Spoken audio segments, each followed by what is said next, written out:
talking about the pesticides. So this one is missing some diagrams, but I think it is what we need to remember. I think here biodegradability, bioaccumulation, and so on and so forth. And document it in this, not in this. I think those are section here on pesticides. We didn't use these notes, but they are similar to the other ones.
So there's something wrong with the network, but let's try. It keeps on coming and going.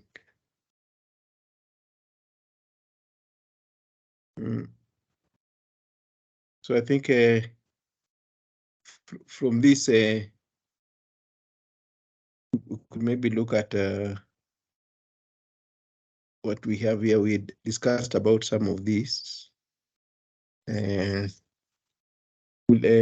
We'll see that fertilizers can also cause environmental pollution. Remember, we said when you use too much of this, it can result into some of these nutrients increasing. And when they increase, they'll find themselves in the water and the oceans. And then you'll have what we call a eutrophication. And I think we also know that one of the problems with the fertilizers is the problem with the fertilizers is they also affect the acidity of the soil. So I think much as we use them to improve on the agriculture, but sometimes they can also bring issues. Maybe we'll have a better discussion of that. So the major elements that are normally wanted by plants are the NPK, nitrogen, phosphate, and potassium. So most of the fertilizers that are used are based on those metals. So we have nitrogen-based, potassium-based, and then phosphorus-based fertilizers.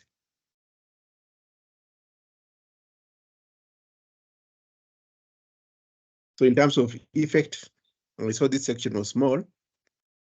They can, of course, they can affect the soil acidity. And then this might change the property of the soil and affect productivity. So to control this, people normally add lime to the soil. They add lime to increase the pH because most of these fertilizers are acidic. And then vegetation, when we have too much high acidity, it can also affect the biological conditions of the plant. Sometimes some plants don't prefer acidic soil. We'll say when you have high pH, it can favor the uptake of aluminium, and aluminium is not a friendly metal to the plants. And then when you also increase this fertilizer, if we increase in the leaf nitrogen, also makes the plants more susceptible to attacks.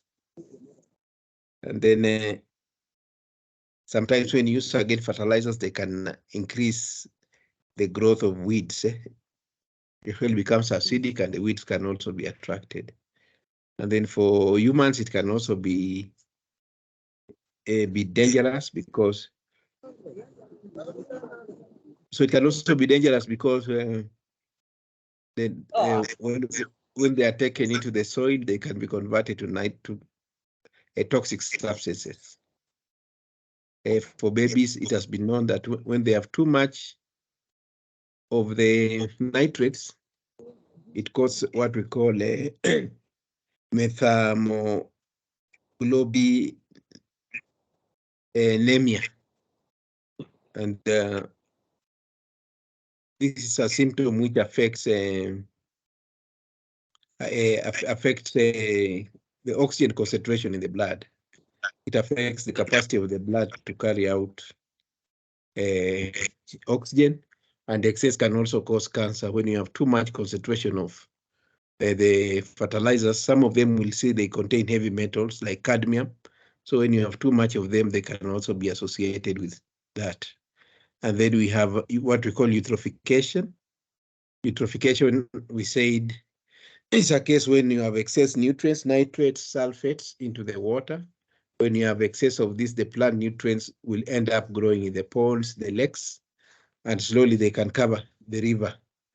This one can result into shallowing of the rivers. I think you heard about hyacinth, the same effect here.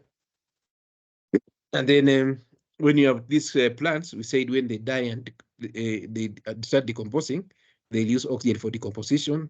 So the aquatic creatures are likely to suffocate. And then to solve the problem of fertilizer pollution, what we do is we can use crop rotation. We intermix plants to consume the excess nutrients in the plants. And then you can also use modern method of farming. I think when you talk about modern, there are now modern fertilizers like people use what we call organic fertilizers. Those ones, they release the nutrients slowly, but they don't affect the acidity of the soil. And then it's also good to give the soil time to regenerate during, so you don't apply fertilizer continuously. So you can plant some crops which don't require fertilizer to give the soil time to regenerate.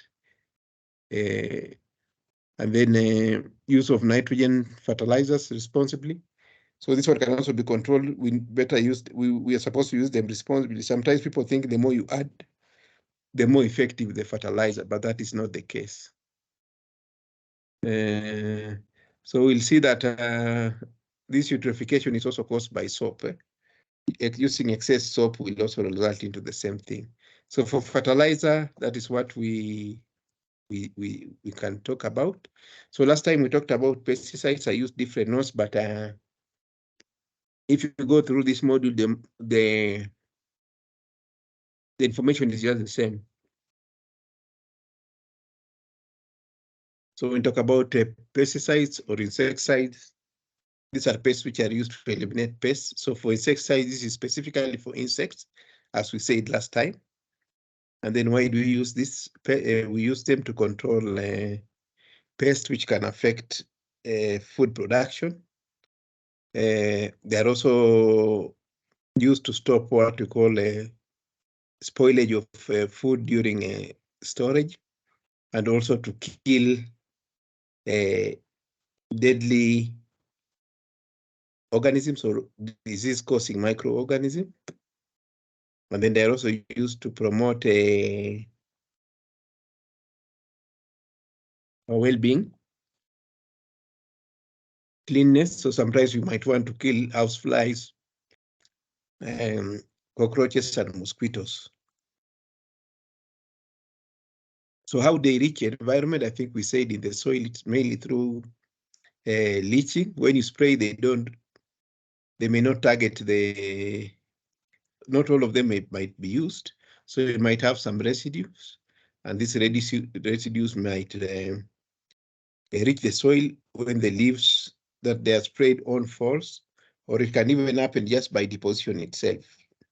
When they are sprayed and then the particles become heavier than the air, they can just fall and find themselves in the soil.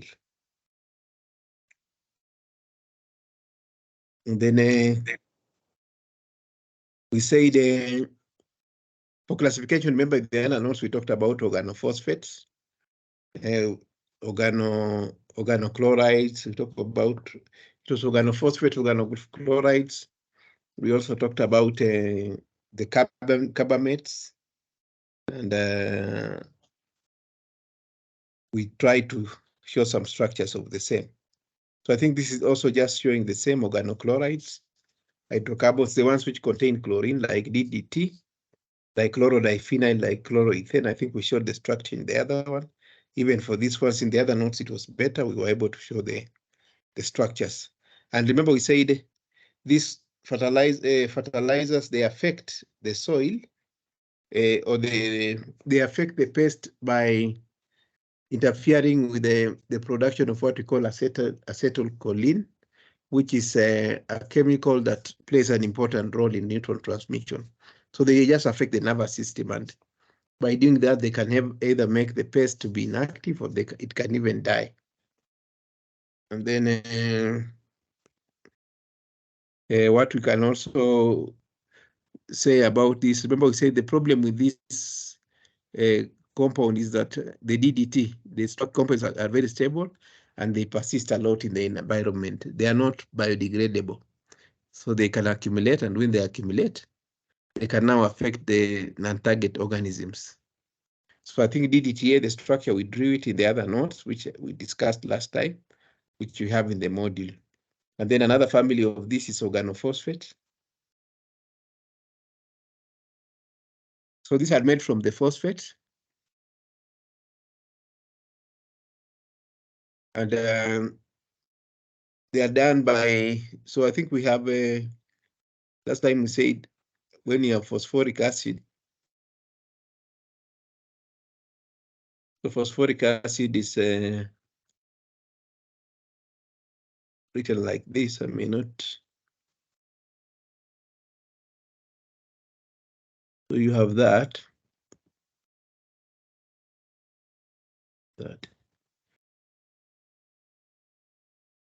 So when you have, in this end, when you have hydrogen,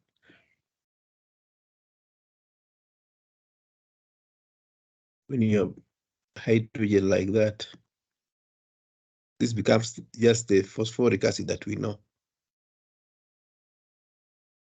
So this is phosphoric acid.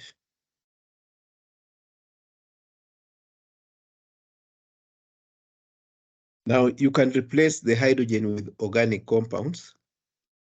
So you can replace with organic compounds like the methyl group.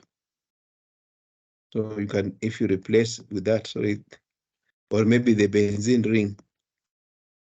So when you replace it with the hydrogen with this, there is this ring here, benzene. So when you replace the hydrogen, so for example, if you replace it with a methyl group, if you put here the methyl group for all of them, then it becomes organophosphate. It becomes a fertilizer. So you can decide to replace a hydrogen with maybe a methyl group here to get, for all of them, when you do that, you get organophosphates. So the general formula that we normally write for this, so the general structure for the organophosphate, if you can remember, we say that for the organophosphates, the general structure is just O, and then you put R. We can put R here, and then you put another R here. So to differentiate this R from that, you can just call this one R1, and then you can put another R to replace the other hydrogen here. So that R, you can call it maybe R2. So when you do like that, you get organophosphate. And we say these ones, the advantage about them is that they are low resistance to the environment, so they easily break down. So they rapidly break down and hence do not cause long-term effects. However, their compounds are toxic in nature. So apart from killing insects, they can also kill humans and wildlife. So due to their because they break down easily, they are applied at frequent, very frequently, and this makes them not to be economical. And then we have the carbamates, which are formed from the ester. I think we talked about this. You can look at the structure in the other one. So these ones, we say they again, the beauty about the carbamates, we say they are less persistent and they are also less toxic. And then you talked about the pyrethroids from pyrethrin. We say the advantage of this is that they break down easily. Even in presence of light, they can just break. So the beauty about this, they used to be gotten naturally from pyrethrum, but nowadays they are synthesized. So when you make them, you can be able to tune their properties and also their toxicity. And then in terms of effect, we talked about they accumulate, and then we have what called bioamplification. Amplification is where they are spread into the environment. They don't decompose, they accumulate after some time, and then they can now be able to pass through the various food chain into human beings. So animals which occupy higher trophic levels in the food chain tend to accumulate traces of these pesticides in their fatty acid tissue as a result of feeding on the same. So I think this one just shows what happens. So we spray the insect, the insects are consumed by fish, and then the fish are eaten by birds, and of course, you know where human beings are. So we come about this. So this is what we call bioamplification. It is where the animals which occupy the higher levels in the food chain tend to accumulate traces of the pesticides in their tissues as a result of feeding on the lower level animals in the food chain. So this one will tend to accumulate. Then sometimes we talk about broad spectrum pesticides. Now this can be a problem because if it's not specific, then it might end up even affecting the non-target plant or maybe organism, and this can be a problem. So sometimes you might find them, they can even kill birds. Sometimes when you apply, instead of targeting the pests, it can even target some birds. And this can make, it will affect the ecosystem because we will have a problem of extinction, some of the species. And then we talked about them being resistant. They resist, the pests can become resistant against the insecticides when they are used regularly. And the effect is either you use too much or you affect no effect, so it can affect other things. And then we talked about this, when you use too much, you can now start affecting other things.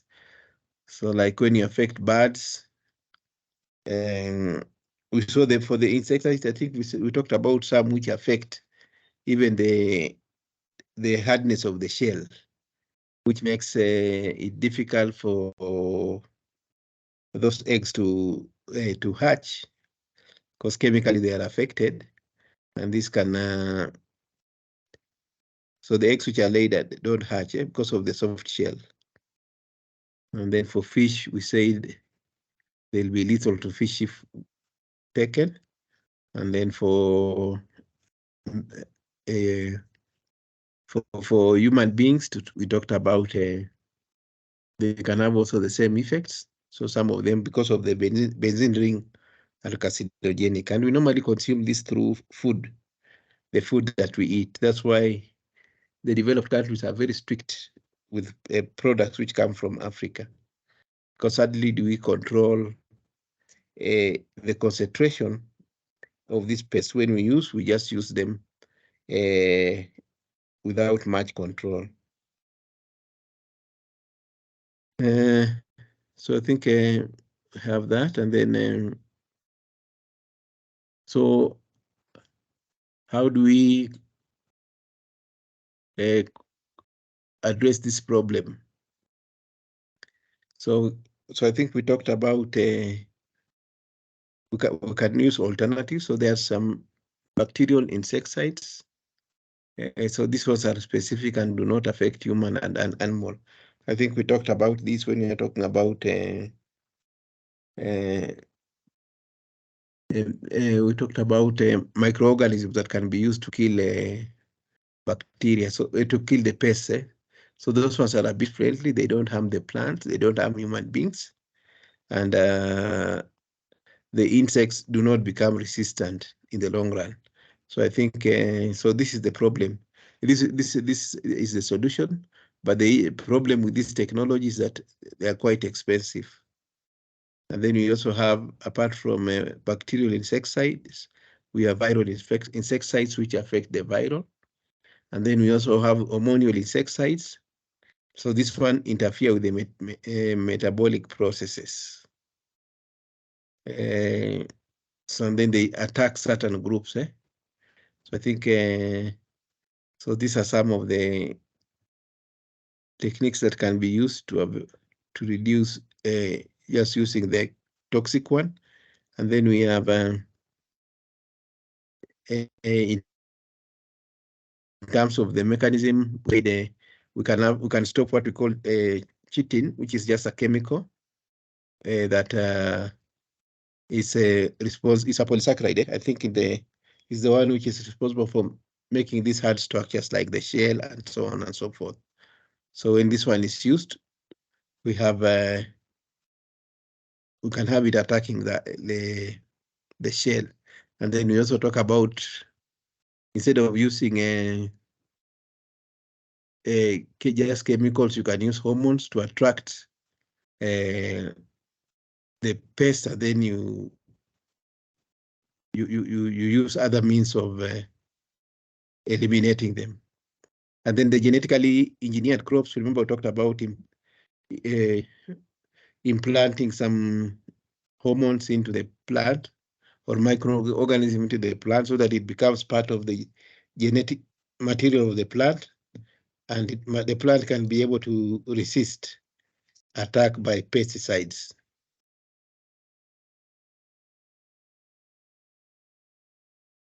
Then we have fungicides. So fungicides will kill the fungi. Herbicides will kill the weeds. So I think we saw this as one of the classifications. So this is just related to what we said last time. So class of compounds that kill unwanted plants. So this was the target plants.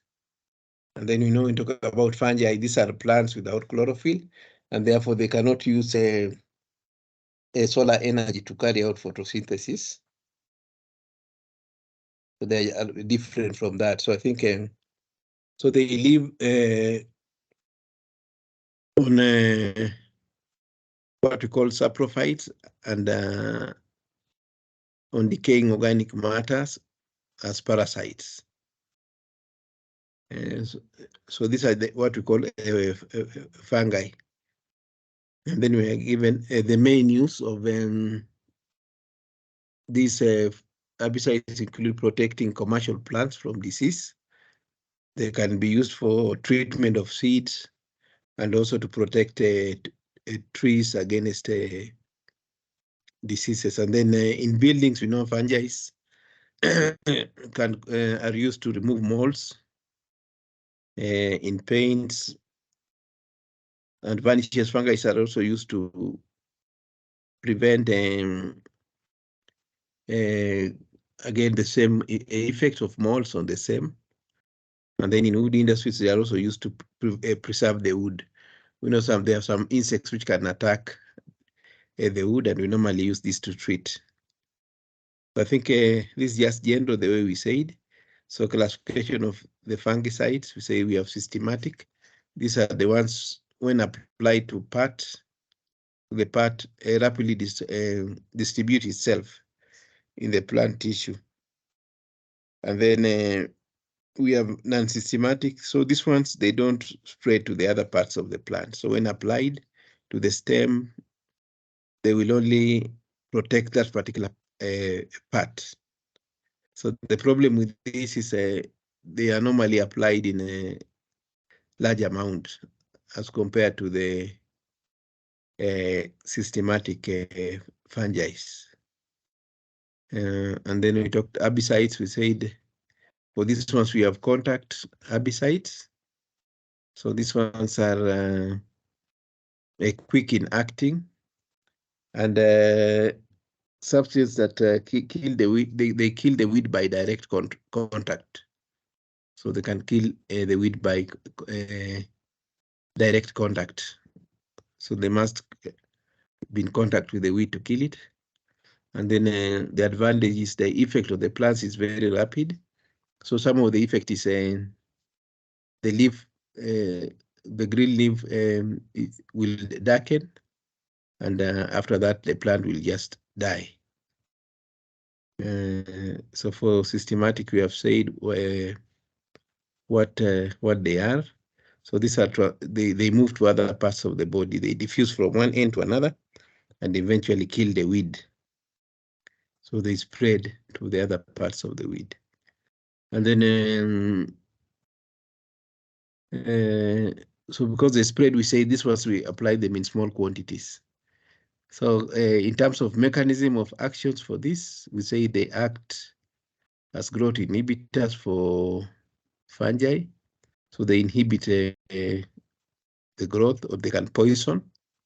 So we have got what we call, I think those of us who do my biology, we have processes like mitosis, which involves duplicating of the chromosomes and transferring them into new ones.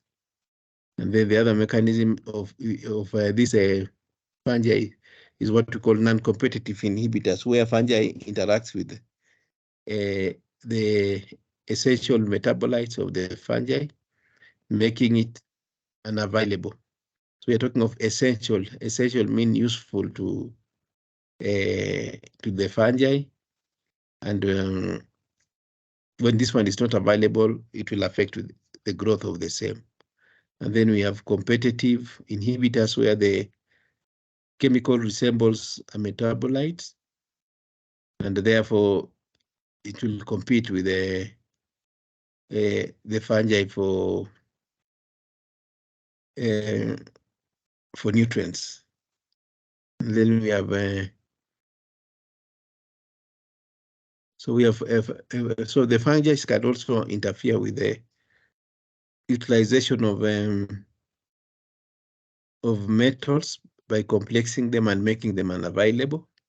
Remember, we said the active part of the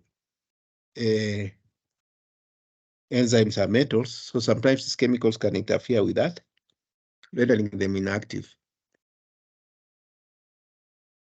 So when you talk about mode of action, it is just what we said last time. Said in terms of mode of action, here we are showing different chemicals, but remember we just say it affects what we call the production of what we call acetylcholine, which is responsible for neuron transmission.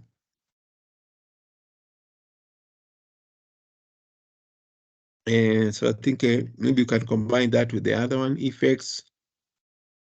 As shown, I think we have, the other one was much better. It has a table showing the same. So I think the major thing about this is just accumulation.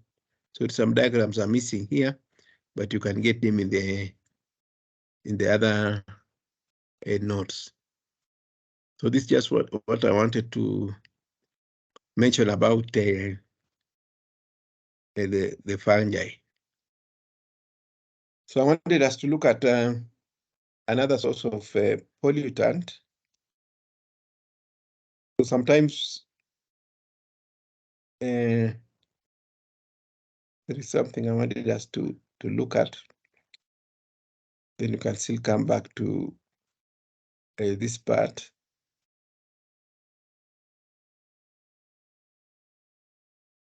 There's a section I wanted us. We can talk about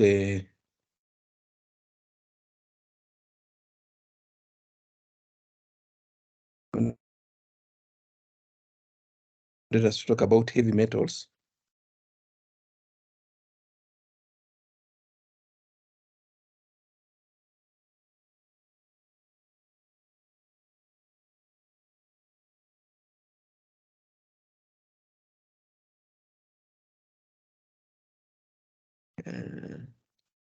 Okay, we can let us to look at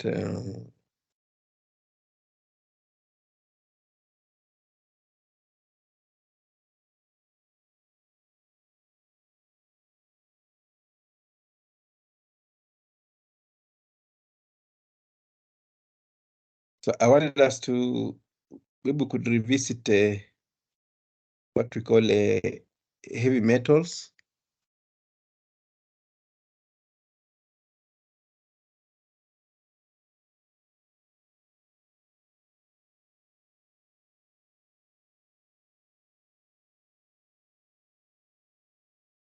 So these ones are also some form of pollutants. Metals like mercury, metals like lead have been known to be poisonous. So sometimes previously they used to be called heavy metals because their density was above 5 grams per centimeter cubed. Now these heavy metals, the problem again with them, they are persistent, and we'll see that some of them are carcinogenic. So they are persistent, they cannot be broken down or destroyed into simpler forms. And then the other problem is, so I think we are talking about they persist in the environment. So persistence is a problem for this, and then they cannot be destroyed. So this makes them very toxic, and you'll find that in the body, some of these metals can replace the active ones, the ones which are active in enzymes. And when they replace, they make the enzymes to become inactive. Because, like for example, there are some sulfur enzymes which would prefer to which are bonded to zinc. But when you have a metal like mercury, mercury will have a higher affinity for sulfur than zinc. So if you have mercury, zinc leaves, mercury comes in, and when mercury comes in, it renders the enzyme to be inactive. So the physiological processes are affected.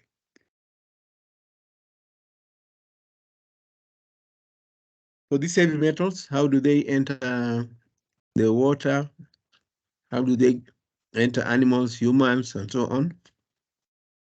So the process is just like for pesticides.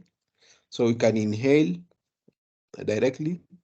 They can undergo volatilization, and then they become suspended in the atmosphere or in the air. When you breathe in the air, we'll find ourselves breathing in these things. And then yeah, I think you have even seen when people take their cars for repair, they are normally the car is normally sprayed with the zinc spray. So that's why we are saying that sometimes you can even inhale directly. and then you can get it through diet or manual handling of the metals. So before, the fuel used to contain a lot of lead. You have heard about leaded petrol to prevent what we call engine knocking, but this one has stopped. But it also used to be a major source of heavy metals, fuel emissions from the fuel. And then there were also some, so the same also emissions, the emissions from fuel also was found to contain arsenic, cadmium, cobalt, nickel, lead, antimony, vanadium, all those. And even fertilizers have also been known to contain some cadmium. So cadmium has been found to be in fertilizer. So this one is so cadmium. This one has been found to be contained in fertilizer and also in rubbers, like the tubes of vehicles. Some of them contain this. So when vehicles move on the road, when the tires wear out, they also leave some deposits of this. So some studies have also shown that plants which are grown along the roads, they might contain some bit of cadmium because of that. And then we have, some of them are not toxic as such, like zinc. Zinc is not toxic in any form. There's been no known effect of zinc in the body. But we'll see that sometimes when you have too much, they'll start competing with the uptake of other elements. So they'll cause deficiency of some elements. So these are cobalt, nickel. These are metals which have higher densities, and they have been known to cause effects to human beings. So they can reach the rivers through what we call leaching. Leaching how? Just to give an example, is if you have a pipe which is made of lead. If you have a pipe which is made of lead, what happens is that, so what will happen is that when acid rain falls in this pipe, or when acidic water passes through the pipe, it's likely to dissolve the lead ions.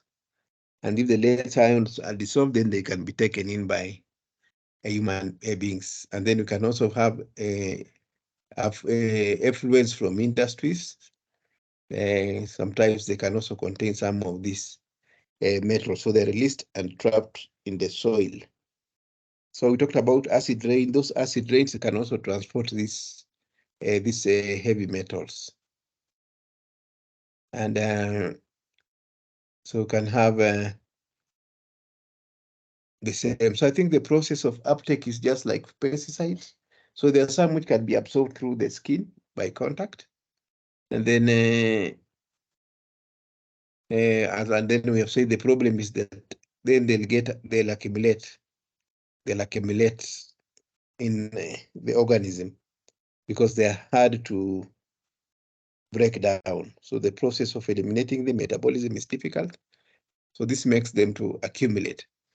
So elements of concern, we have arsenic, we have cadmium, we have cobalt, we have chromium, mercury, manganese, nickel, lead, and thallium. So these are some of the heavy metals which have been associated with toxicity. And then we have said others. These ones are essential in varying amount. Of course, we know they become toxic if they exceed certain limits. So there's an organization called, I think we have WHO. They have set up standards beyond which, when the amount of these metals increase, then they become toxic. So we can just look at some of them quickly. So one of the metals that we would want to talk about is mercury. So this one has been found to be contained in fuel. and when you heat this, then they are released in the atmosphere, and it can be deposited in the land and also water through leaching. So leaching is just process of the same dissolving in water which is running, and then when it finds itself in the rivers, or plants can also be able to take the same. So the same mercury has been found to be emitted when coal is burnt. When you burn coal, it has been found to contain this, and it's also found in oils. So during oil refinery, when you are doing refinery cleaning of oil, it may contain this. And then another source of mercury, it is also used medically. It is used in thermometers. It is used in dental offices. You have heard about amalgam. People use mercury to make chemicals that can be used to cover holes in the teeth, which or cavity, which makes it sensitive and painful. So this one has been used. So in hospitals, there's a lot of use of this mercury, and when it gets into the water, studies have been shown that there's a bacteria that convert it into what we call methyl mercury, and this methyl mercury is toxic because it doesn't break down easily. So when it's in the river, it can build up in sea creatures like fish, and when we hit this, then of course it will find itself into our bodies. And then the other source of the same are the fluorescent light tubes, electrical fixtures, thermostats. They contain mercury. We have talked about medical equipment, dental amalgam. So these ones contain mercury, and as we've said, it's used in the thermometers. So sometimes some of the effects of this, mercury is actually toxic. It has been found to cause blindness. It has been caused to even damage the brain, cause deafness. It can also been found to affect the kidney. Of course, we know most of these metals will affect the kidney. The purpose of the kidney is to clean the blood. So when you have too much of this, you overwork the kidney. And by overworking the kidney, then you tend to damage it. And when it's damaged now, it means it can't perform its work. That's why you'll find people now going to the hospital for the blood to be cleaned artificially. I think you have heard about dialysis. When the kidney fails, then somebody's then put in what we call dialysis. Too much accumulation will cause death. And then we have lead. Lead is also, before it was used to make pipes, water storage tanks, but nowadays people have moved from that.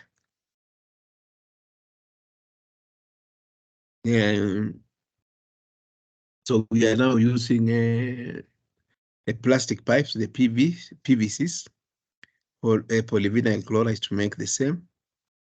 And then well, people are even talking about lead paints, but nowadays we don't use the paints. And so I think what has happened is we are now replacing the lead paints, the lead fuels are being replaced, or have been replaced from what was used previously. And although we still have some residues of the same in whole homes, in buildings which contains lead. And of course, we know of the secondary battery, the lead battery. It contains lead when they do recycling, which means cleaning.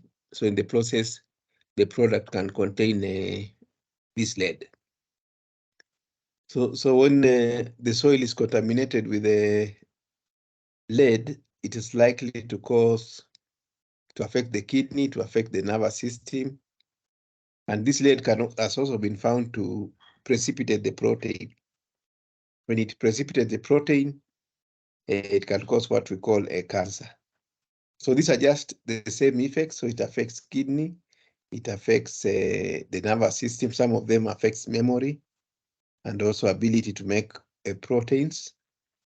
And they can also affect the red blood cells. Other causes of these metals is that they can also affect IQ. They can, of course, miscarriage and also decrease fertility for the lead. And then when it comes to cadmium, what we just need to know is the source. We just need to know the source of this and effects. So this one is also another toxic metal. And interestingly about this cadmium, it has been found, no use of this metal has been found in human beings. But it is very toxic.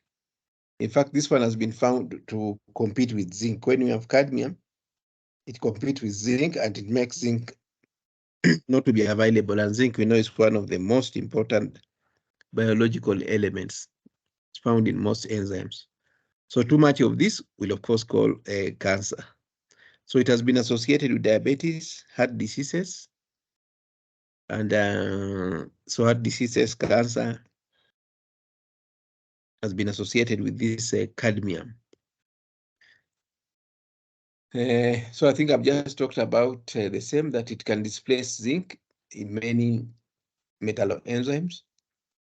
And when zinc is removed from the enzyme becomes ineffective. So most of the symptoms of cadmium toxicity are traced to what we call a zinc deficiency, zinc-induced deficiency. That means when you have too much cadmium, you'll have less zinc. And so again, these metals, most of them will end up in the kidney, because it's the kidney which cleans the blood, the kidney and the liver. That's why if you go to these developed countries, people don't consume the kidneys and livers of cows and other animals, because they know that they contain a lot of these heavy metals.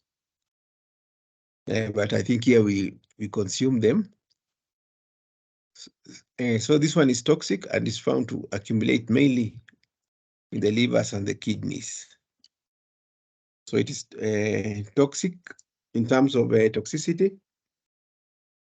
It is less toxic than the other elements, but the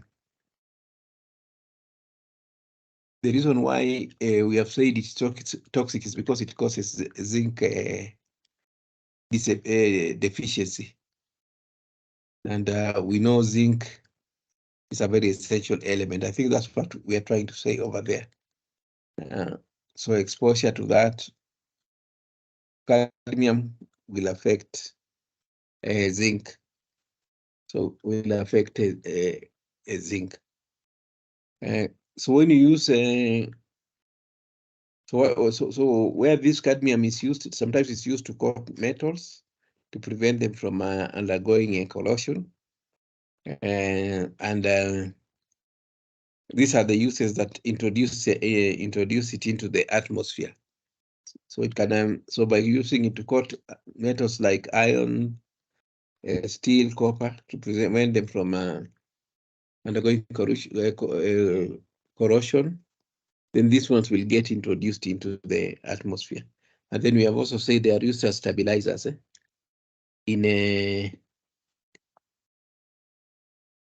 they are used as stabilizers in the making of plastics, the making of rubbers. We have talked about tires, and also cigarette papers. They contain zinc, and then some fertilizers also contain this. So when it is used, it can easily find itself in the atmosphere.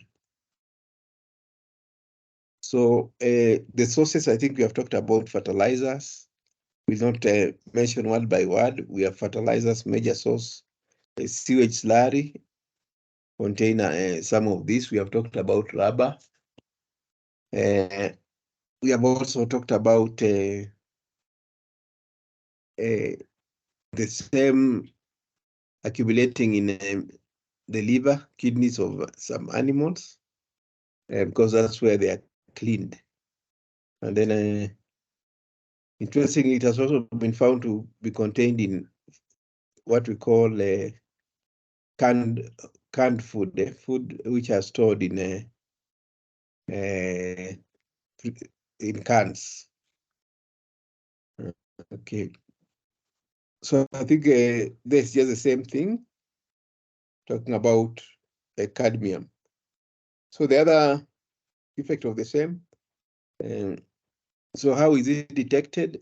By doing blood test.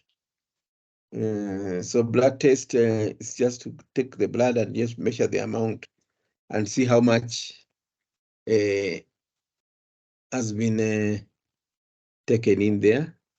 They can also do other analysis, what we call air. They can analyze the air. They can also use what we call chelates. So chelates, these are reagents that may be put. When you talk about chelates, they are able to extract these metals. So what can happen is that samples can be collected and then mixed with this chelate, and then analysis be done to see how much has been extracted on the same. So how uptake, so absorption, we have said, is through breathing in the particles. And of course, it had been found that women are more prone to cadmium toxicity than men. And I think it has been assumed that maybe this is because in men, there is a lot of metabolic activities, which involves most of this. And then talking about retention. So when they are taken in, they are retained, they are not broken down easily. So that becomes an effect. I think I'm just, so here it's just repeating itself. For that, we have talked about displacement of zinc is the major effect of cadmium, and it can also affect energy production. We have talked about cadmium replacing zinc in most enzymes, which affects the metabolic activities.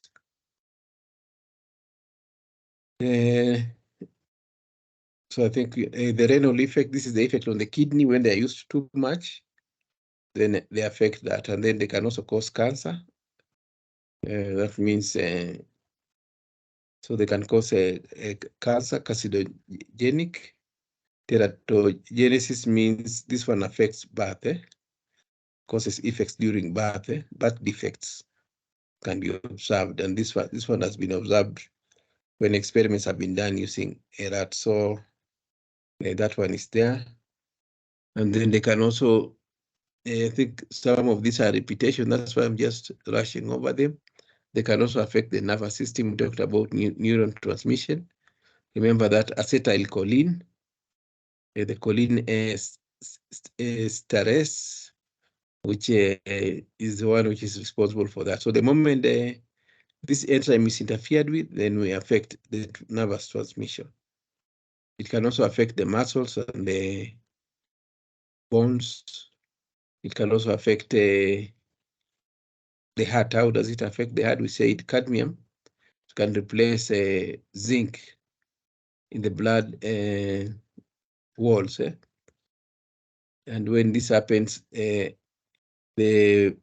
walls become less flexible. And then when we have this less flexibility, it will affect the transportation of oxygen, because when it's flexible, we know it can't expand and contract, which is needed sometimes in the blood. to narrow and push the blood through.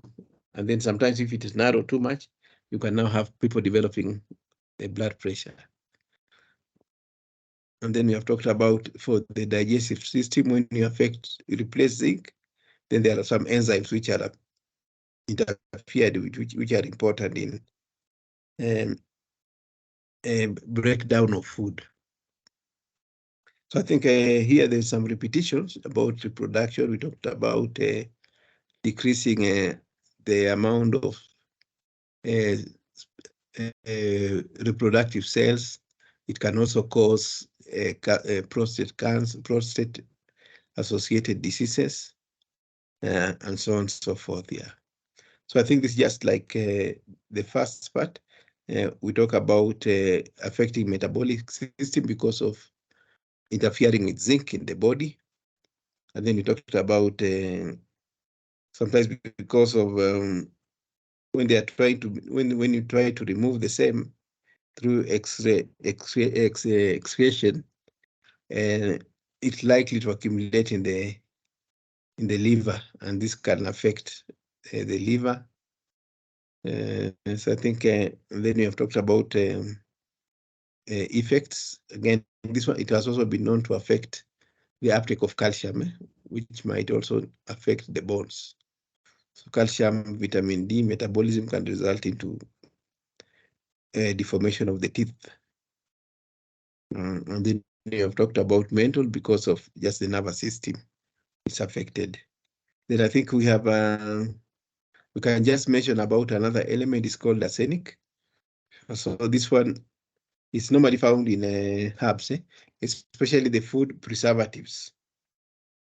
They contain arsenic, and when we use too much of this, they can also leach out in the soil. And when this happens, then it's likely to get into contact with people or human beings. We know there are also some animals, sometimes when they feel irritated, sometimes they can rub themselves on this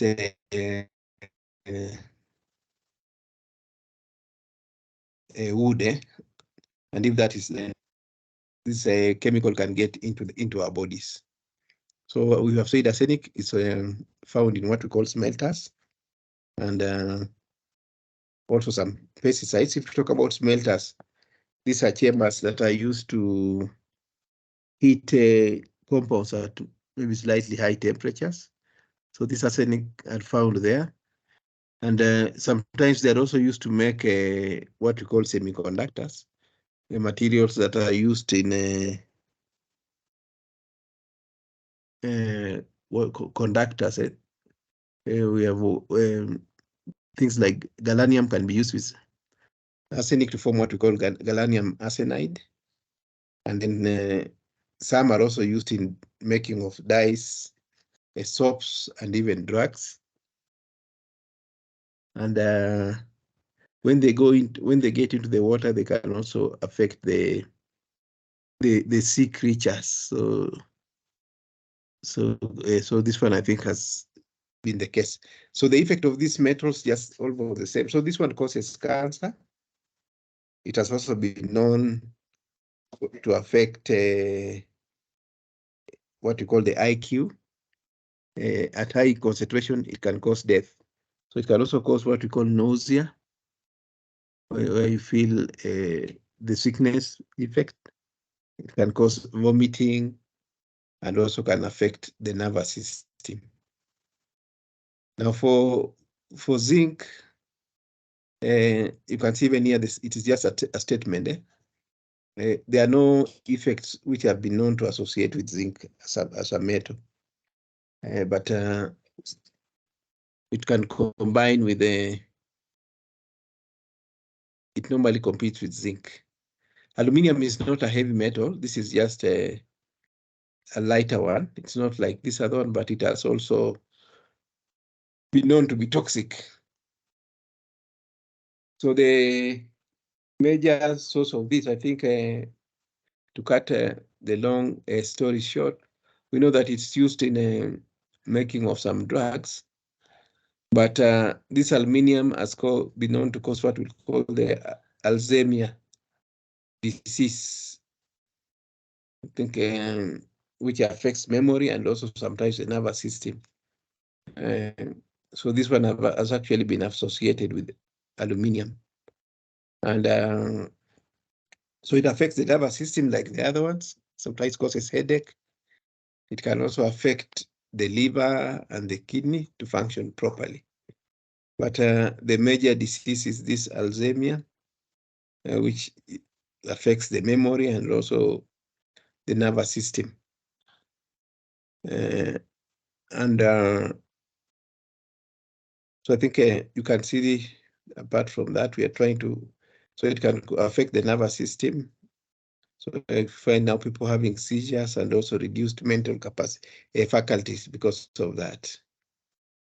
So people who have Alzheimer have been found to have high concentration of aluminium. So the source of this aluminium is cooking ware. Most sufurias are made of this. It was also found to be contained in baking powder, buffer, aspirin tablet. In fact, at some point, the aspirin tablets had been banned because they were found to cause problems associated with the aluminium. So it's also used in food processing,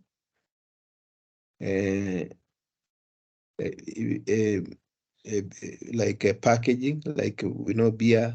Some of them are packed into aluminium cans, and slowly, because we know the beer also sometimes it contains ethanol. This can be oxidized to form acetic acid, which can slowly dissolve the aluminium into the can. So I think this is how the same can get into the atmosphere. Now, how do we go about this problem? So there is just like pesticides. Remember pesticides? We said instead of using a pest, you can decide to use microorganisms to kill the pests instead of using the chemicals. So for the heavy metals, how do we control this? So we have got what we call processes of removing the same. So they can be removed through physical or chemical means. We can use plants to remove the same. This process is called phytoremediation. Phytoremediation, you use plants just to absorb this, so the plants can be able to take these things up. And then we also have some microorganisms that have been found to absorb the heavy metals. So we have microorganisms that have been known to absorb. You can use phytoremediation, where you use plants to absorb the same, or you can use chemical processes or physical processes to remove, or sometimes you can integrate. You can use microorganism. You can integrate these methods together. So for phytoremediation, so this is the process of using plants to remove or degrade the soil, and they do this by just absorbing, taking up this heavy metal. So an example is given here.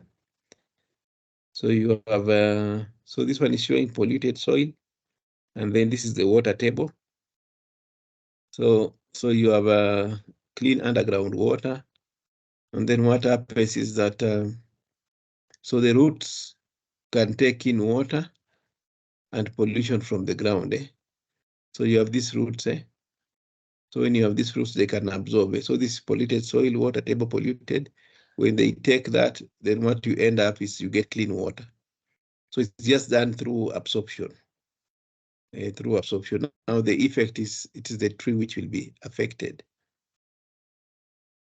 So uptake of these metals have been found. Some metals, cadmium, lead, and chromium, in the soil using there's a tree called Jatropha. It's a common tree. So this one has actually been found to absorb these metals. So Jatropha could be used for photo remediation of lead, cadmium, and other pollutants. So in fact, nowadays we have got what we call biosorptions. Even some algae have been found to absorb heavy metals.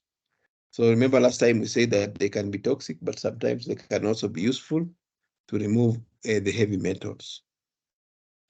So the other way of removing them is that we can use microorganisms. So there are microorganisms which have been known to absorb these heavy metals. And they do this by what we call biosorption. So they can absorb and it doesn't cause any effect to them.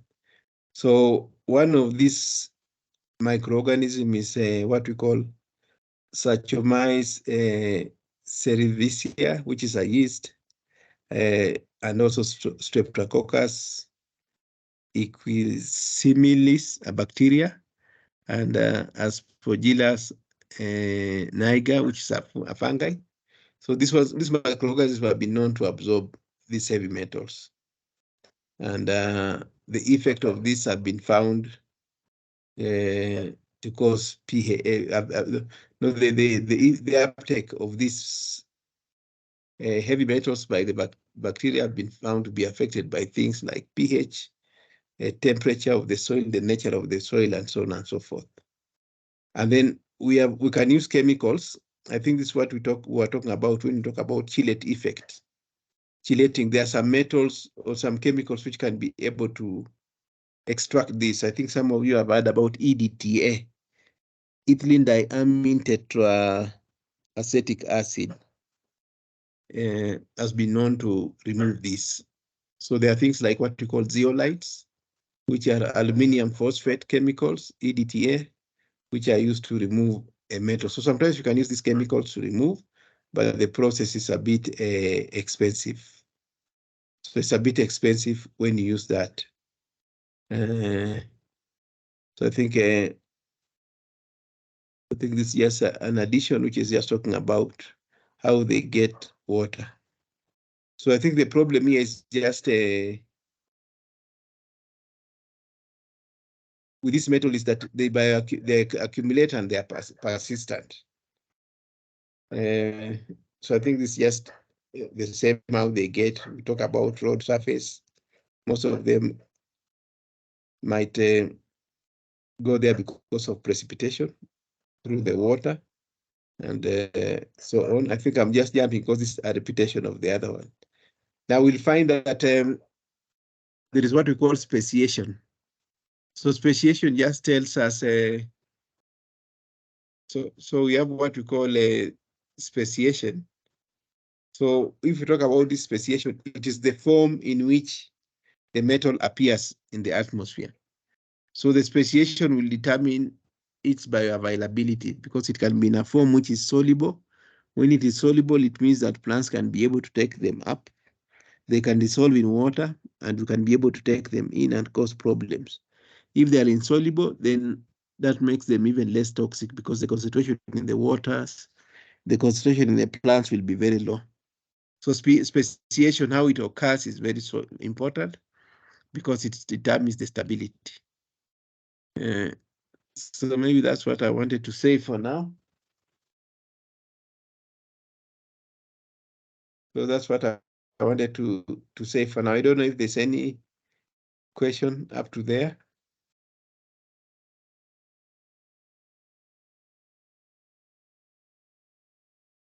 Any question?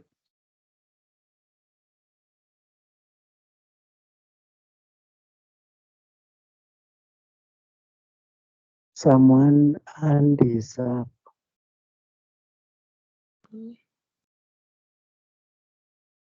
Hello, doctor. Hands are up. Hello, doctor. Hey, just ask. I was requesting you extend for us the deadline for submission of the cut. They have to wait now. Yes. Can't, up to tomorrow. You open for us the portal so that we may be able to resubmit. Now what will happen to those ones who submitted earlier? So we shall have disadvantaged them. Anyway, what you can do, Yes. just scan it and send it to my email, and then I'll see what to do. We scan it. Send. I saw a few people doing that, sending by email, and then we see. Where will I get your email? No, I put it in the wall. Yes. Are you in the WhatsApp group? I think it is there. Okay. Thank you. Okay, and then there's Martha. Oh, that was Martha. Yes. Okay. Yes. Any other question?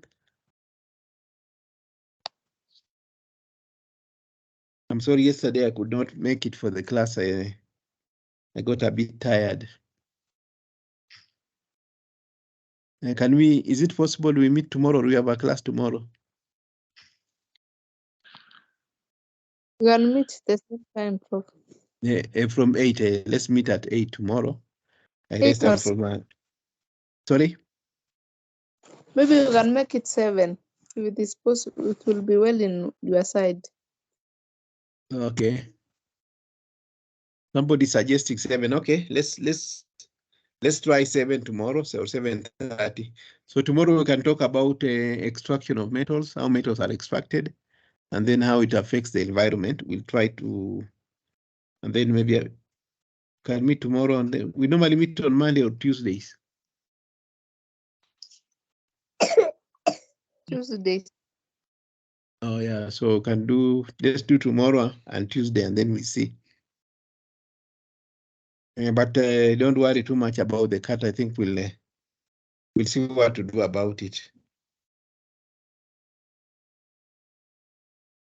The problem is we started a bit late, but well, it's okay. It will well eventually.